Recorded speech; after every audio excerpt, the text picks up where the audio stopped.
Assalamualaikum warahmatullahi wabarakatuh. Sampurasun dulur,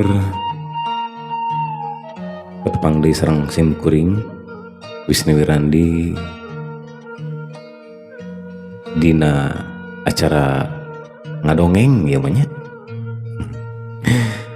Dina kesempatan ayeuna sim kuring bade ngadugikeun hiji lalakon nyata Sasakala Cikuya atanapi legenda Cikuya.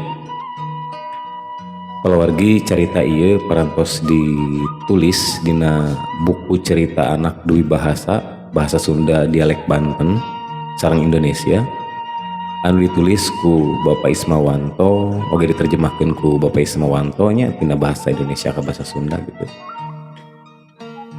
Lajeng diterbitkeun ku Kantor Bahasa Provinsi Banten, Badan Pengembangan dan Pembinaan Bahasa, Kementerian Pendidikan, Kebudayaan, Riset dan Teknologi.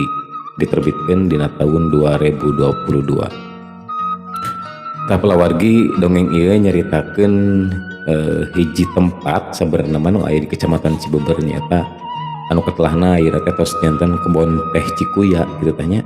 Janten aya kebon teh di Kecamatan Cibeber. Kebon teh Cikuya namanya. Kumaha cenah Sasakala Cikuya teh? Hayu urang kawitan.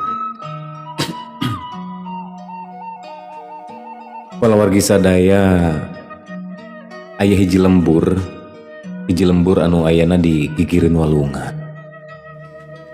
Angin ngahiliwir ngagempaikeun dahan jeung daunan ngagupayan. Haseup ngelun di sababaraha imah. Kawas anu hayang nyingkahkeun cai ibun tina hateup injut. Imah panggung make bilik ngajajar pahareup-hareup. Kitu deui lisung ngagentrung di tepi suwiring. Paadu angklung jeung hayam jago anu kongkorongok. Waas pisan piendaheun pisannya palawargi. Jabaning lembur ieu dilingkung ku puncelut pasir jeung tetangkalan gede ngarang Kadah.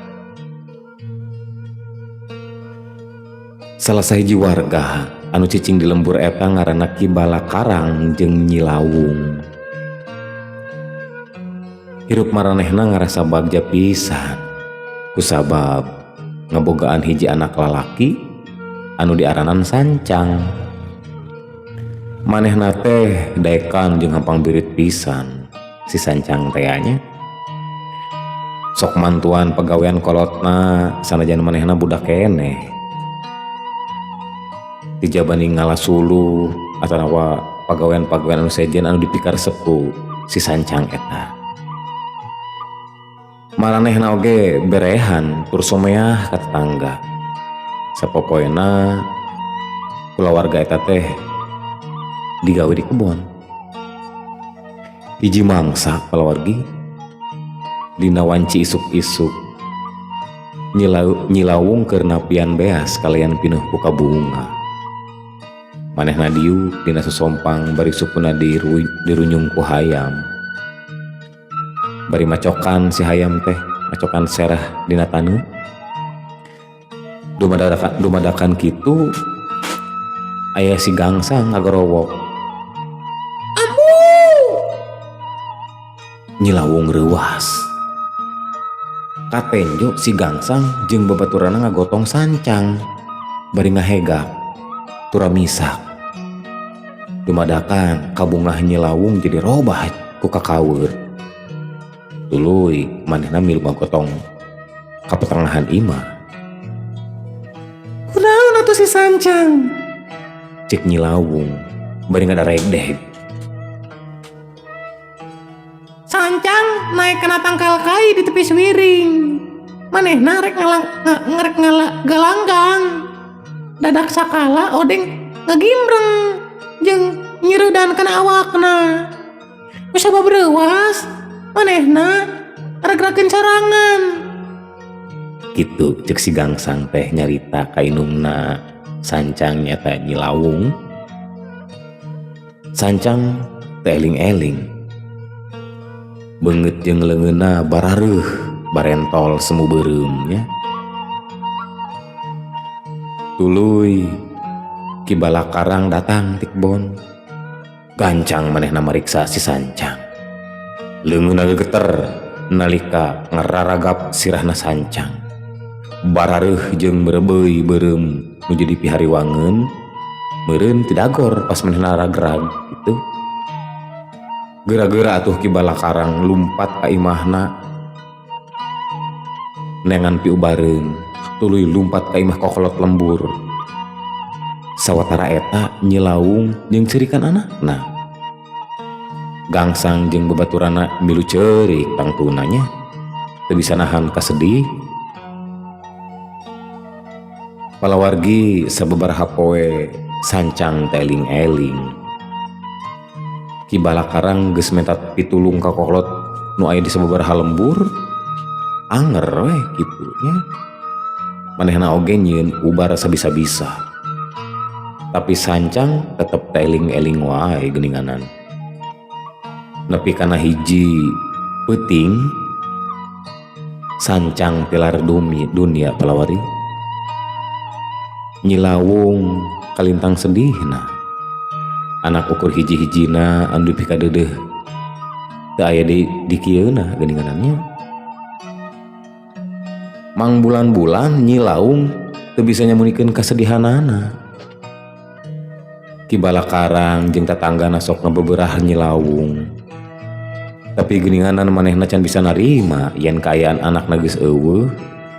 Komo lamun nempo gasang babaturana tadi teh nya arulin balak encrakan di buruan gede. Tangtu Nyilaung nyingeraikeun rasa kasedih dina panonna. Sok asa kasuat-suat mun inget ka anakna teh. Tuluy Ki Balakarang nyarita palawargi. Nyi, leuwih hade urang pindah wae heula nyi. Urang neangan tempat anu tiis ceuliherang mata.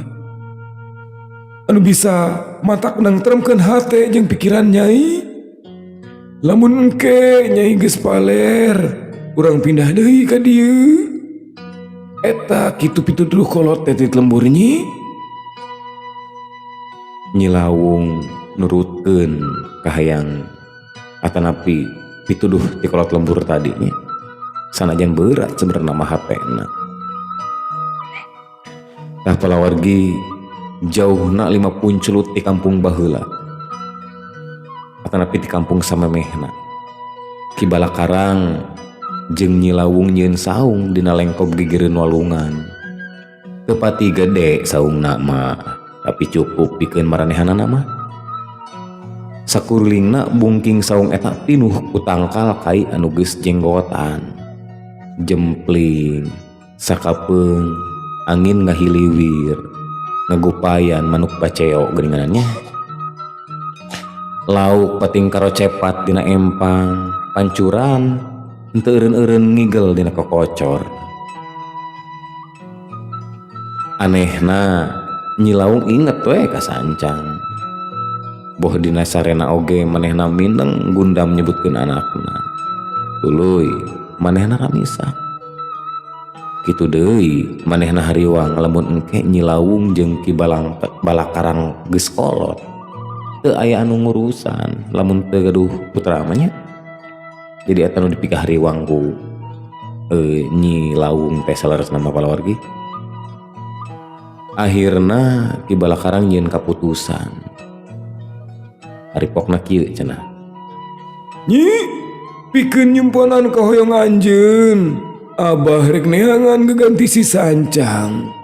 Ngan nyai kudu janji moal indit di tempat ieu samemeh abah mulang ka dieu deui nya nyi. Tuluy Nyilaung nyanggupan. Ki Balakarang indit dina mangsa carangcang tihang. Manehna make lomar, make jamang, jeung ngagarandeng kaneron. Kaneron eta teh eusina bakal Ki Balakarang salila perjalanan. Mang tahun-tahun Nyilaung ngadagoan Ki Balakarang nepi kiwari tacan mulang geuninganan. Kasedih beuki nambahan, manehna hirup nyorangan jeung beuki ngakolotan. tapi kibala karang tak acan mulang. Dina wanci peuting bentang jeung bulan baranang midang jarang cangtihang. Nyilawung ngadenge aya anu ngajerit maratan langit ngoceak maratan jagat di walungan sabaraha kali deh. Rikat atuh Nyilawung keluar ti saungna bari utag atog ka walungan palawargi. Manehna ngorejat barang ditempuk ke tempat datangna sora, tapi geninganan teu aya sora dan teu aya sasaha, teu aya nanaon, teu manggihana naon. Ngan aya riakna cai kahalangan ku batu gede anu rada pi curigaeun sebenarnya mah. Bari diinti, diulak, diilik, manehna ngadeuketan. Tuluy Nyilawung reuwas pisan. Aya lauk gede kagencet ku batu. Gancang atuh manehna newak eta lauk. Langsung we lauk teh dibawa ka saungna. Lauk ngamuk dina palupuh bari ngap-ngapan. Tuluy lauk eta geuninganan nyarita. Tangtu reuasna moal disangka-sangka eta Nyilawungnya. Urang gula dipaehan. Cek si lauk teh kitu geuninganan. Nya, ambu moal maehan maneh. Cek Nyilawung. Ngadadak eta lauk salin jinis jadi budak awewe palawargi. Tuluy Nyilawung nyarita. Pasti maneh diturunkeun ti langit jeung diutus ku para karuhun. Ku ambu rek dingaranan Nyi Dahyang. Anak king. Maneh jadi anak ambu salamina. Gancang Nyilawung ngeukeub pageuh Nyi Dahyang pinuh ku rasa kabungah palawargi. Ambu tos ngancik dina diri abdi yen abdi rek taat jeung nurut ka sadaya parentah ambu. Ambu tos ngalepaskeun abdi tina kutukan ti para dewa. Kitu cik Nyi Dahyang teh. Horeng si mana horeng Nyi Dahyang eta lauk anu dikutuk, jalma anu dikutuk jadi lauk gitu ku para dewa. Alhamdulillah geuninganan disalametkeun ku Nyi Ambulawung. Urang tuluykeun palawargi. Ya jelas atuh Nyi Ambulawung bingah pisan, bingah amarwata suta. Ku kayaana aya Nyi Dahyang, kita oge sabalikna. Sapopoena Nyi Dahyang resep ngojay jeung miara lauk di empang. Ku ayeuna Nyi Dahyang jadi panglipur hate Nyilawung kusabab kibala karang tadi nu dianti-anti teu geura datang. Geus belasan taun Nyi Dahyang jadi mojang geulis tur bager kalakuannya. Palawargi dina hiji peuting aya hiji lalaki. Awakna dedeg pangadeg jeung buukna panjang datang ka saung. Aing rek datang, aing Ki Jagat Manglayang. Tuh cenah. Anu hayang kawin jeung anak maneh. Cek manehna ka Nyilawung. Ngomongna rada sompral. Nyilawung cicing we teu ngawaler. Tuluy Nyi Dahyang seri koneng sabab aya lalaki anu arek ngalaki rabi carita namanya. Teu lila ti eta Ki Jagat Manglayang ngalupaskeun lomar jeung kaneron tina awakna. Dayak dah goleah We manehna ngagoler kana palupuh. Da ngarasa tunduh pisan beureunan. Ditanya ku Nyi Ambulawung. Di mana eta maneh meunang lomar jeung kaneron eta? Ti hiji jalma anu geus ku kuring dirampas jeung dirobah jadi batu sabaraha bulan katukang. Kitu cenah cek Ki Jagat Manglayang teh. Bari panonna geus cepel sabenerna mah bakat tingku tunduh. Teu lila tidinya Ki Jagat Manglayang sare ngaguher bari kerekna harus pisan. Awak Nyilawung tuluy sosoloyongan. Awakna ngageudeur ngagibrig bibir gidigan. Bari utag atog jeung ceurik pikasediheun pisan. Nyilawung kaluar langsung ngecepat dina batu gede gigireun saungna. Nyi Dahyang ngajentreng we, ngejantreng taya sora, teu tiasa nyarita nanaon. Gancang manehna ngagubrag Nyi Lawung.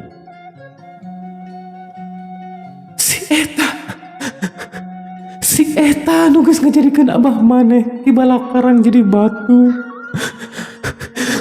Lomar jeung kaneron eta moga abah maneh. Pirako ambu ngawidian Nyai kawin ka manehna. Kitu cek Nyi Lawung negeskeun ka Nyi Dahyang. Nyi Dahyang ukur ngahulang bari arek rumai Cipanona. Ki Jagat Manglayang beuki ngeguher eta sarena. Erekna nambah harus pisan atunya. Jorelah Nyi Lawung rek nyokot eta lomar jeung kaneron ti Ki Jagat Manglayang. Dumadakan awak Ki Jagat Manglayang ngaguriling nindihan lomar jeung kaneron eta. Awakna jadi berat jeung teu aslir ibarat batu. Antukna teu bisa diusihkeun. Atuh sababaraha kali Nyi Lawung jeung Nyi Dahyang musikeun awak Ki Jagat Manglayang. Tapi kumaha deui, awakna teu bisa diusik malikeun. Tong baroning kitu. Kerekna wae beuki nyegrek atunya euy. Palawargi dongkap ka enjing-enjingna ka isuk-isukna nya. Ki Jagat Manglayang hudang. Laju manehna nyarita ka Nyi Dahyang. Nyi, pangneukeun buuk aing. Ieu geus panjang pisan. Heran tapina. Sababaraha kali Nyi Dahyang ngajajal. Teu salamar buuk-buukna acan Jagat Manglayang anu bisa keteuteup. Nyi Lawung beuki gugup. Awanina jadi leungit.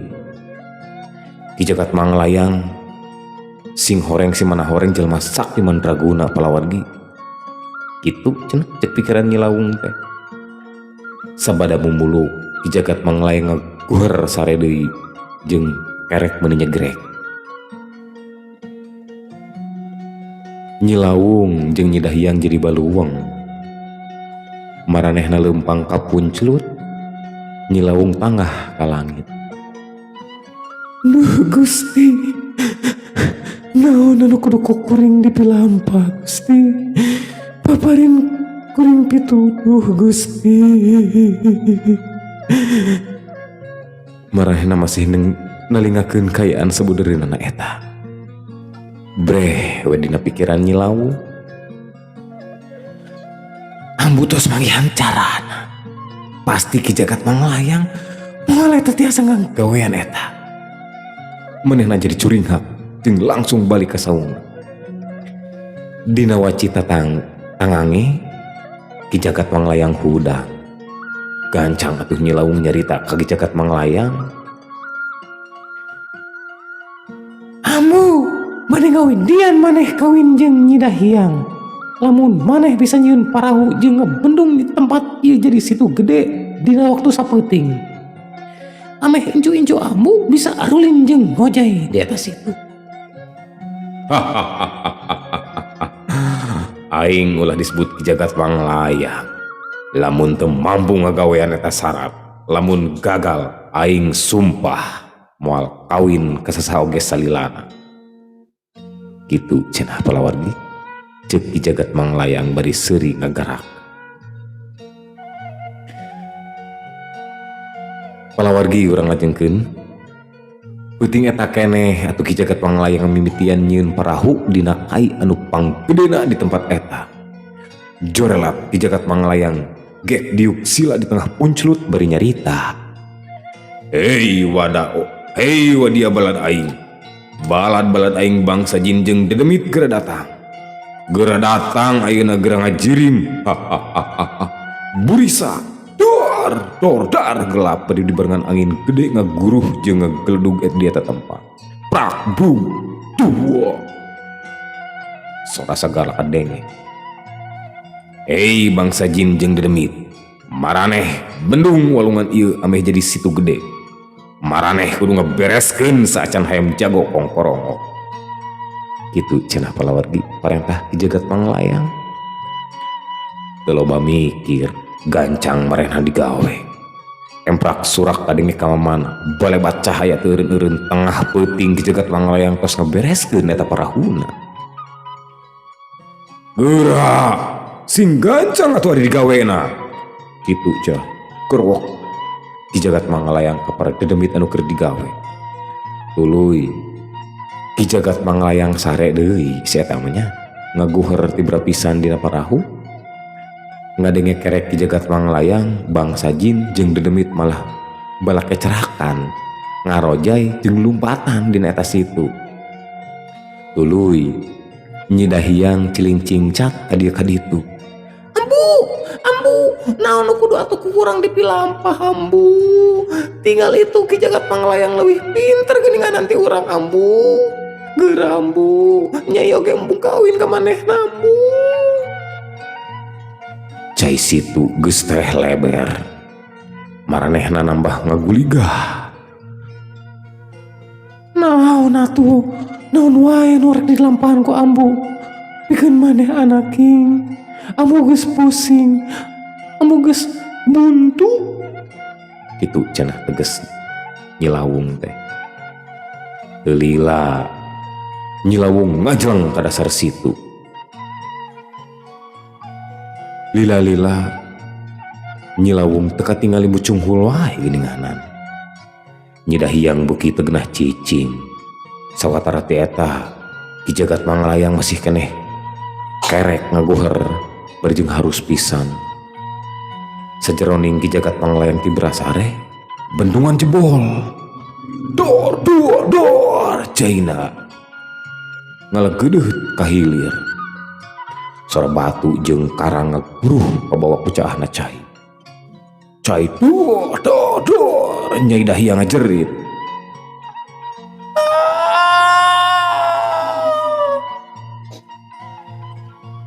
Kitu cenah palawargi. Tuluy aya sora hayam jago kongkorong.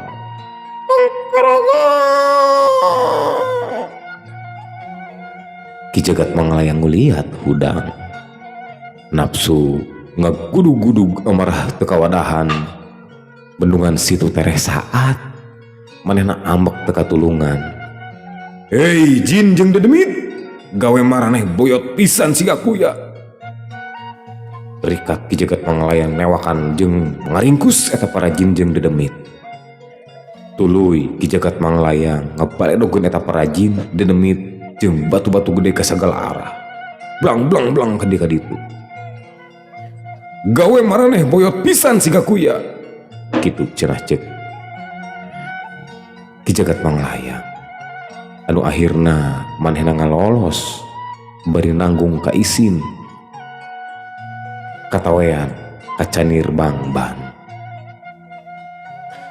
Sawatara ti eta Nyai Dahiang nyukcruk walungan mapai wahangan bari nyalukan Nyilawung. Manehna terus neangan bari ceurik palilihan. Muruk ka kidur lapur, ka kulon lowong, ka kaler weleh, kawetan teu aya. Nyilawung teu kapanggih wae. Antukna Nyai Dahiang balik deui ka girang. Tuluy reureuh di sesa bendungan teh. Manehna aneprok dina batu gede. Ambu Lawung di mana anjeun? Ulah ninggalkeun kuring ambu. Kuringnya ka anjeun ambu. Manehna nyarita bari ceurik balilihan. Dadak sakala aya sora handaruan di barengan cai anu ngaguru. Nyai sing ati-ati tur waspada. Sing nyaah kana diri sorangan. Ambu ngorbankeun diri teu aya lian ngan saukur melaan maneh anak king. Ambu mah rek tumetep di dieu salilana. Nyi Dahiang neangan ti mana asal eta sora. Can katang katingali. Teu puguh wujudna, teu katara jasadna. Nyai Dahiang mipir pasir mapai longrong kerah.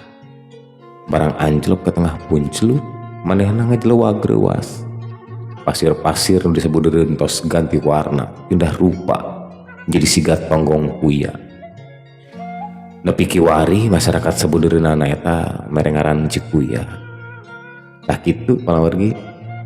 Jadi kecap Cikuya eta asalna tina basa Sunda. Kecapci hartina cai tangtosna nya, jeung kuya hartina sato anu ngabogaan batok dina tonggongna naon munyunghul setengah buleud lonjong gitu nya. Lempangna nya tangtu boyot pisan. Tuluy walungan anu tempatnya idah yang neangan Nyi Ambu Lawung eta ayeuna di ngaranan Ci Ambu Lawung. Sedengkeun Cikuya ayeuna eta jadi taneuh anu subur.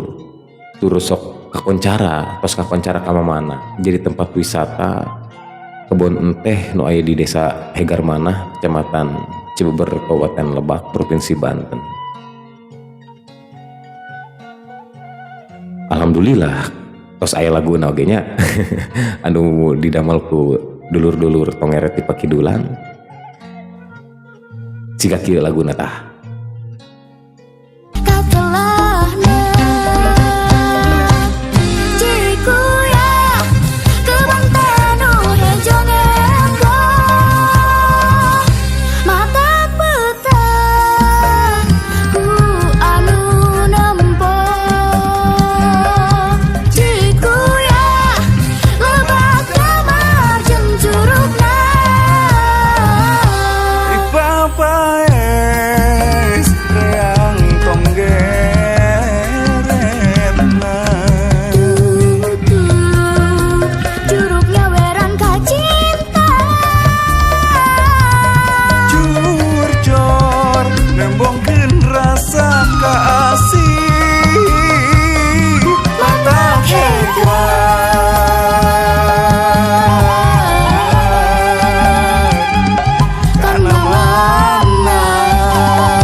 Siga gitu ya.